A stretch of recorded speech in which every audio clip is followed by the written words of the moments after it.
છોટાઉદેપુરની એક શાળામાં માનવતા અને સંવેદનશીલતાનું સરાહનીય ઉદાહરણ સામે આવ્યું છે। શાળાના પ્રાંગણમાં આવેલ અંદાજે 150 વર્ષ જૂના લીમડાના વૃક્ષ પર એક બગલો ફસાઈ ગયો હતો। આ ઘટનાની જાણ શાળાની જાગૃત વિદ્યાર્થીનીએ શિક્ષકને કરતા વન વિભાગ અને ફાયર વિભાગની મદદથી સફળ રેસ્ક્યુ કરવામાં આવ્યું। છોટાઉદેપુરની શાળાના પ્રાંગણમાં આવેલા લગભગ 150 વર્ષ જૂના લીમડાના વૃક્ષ પર એક બગલો અચાનક ફસાઈ ગયો હતો। વૃક્ષ પર બગલો ફસાયેલો જોયા બાદ શાળાની વિદ્યાર્થીનીએ તાત્કાલિક શિક્ષકને જાણ કરી હતી। શાળાના જવાબદાર શિક્ષકે વિલંબ કર્યા વગર વન વિભાગ તથા ફાયર વિભાગને માહિતી આપી હતી। માહિતી મળતા જ વન વિભાગના કર્મચારી અને ફાયર વિભાગની ટીમ તાત્કાલિક ઘટના સ્થળે પહોંચી હતી। બંને વિભાગોની સંયુક્ત મહેનતથી બગલાને સલામત રીતે નીચે ઉતારવામાં આવ્યો હતો। રેસ્ક્યુ દરમિયાન બગલો થોડો ઇજાગ્રસ્ત હોવાનું જણાતા તેને તાત્કાલિક સારવાર માટે દવાખાનામાં ખસેડવામાં આવ્યો છે।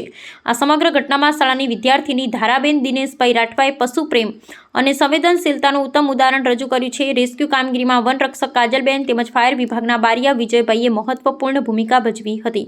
સ્થાનિક લોકોએ વન વિભાગ અને ફાયર વિભાગની ઝડપી અને માનવતાભરી કામગીરીની પ્રશંસા કરી છે। રિપોર્ટર તોશીફ ખત્રી।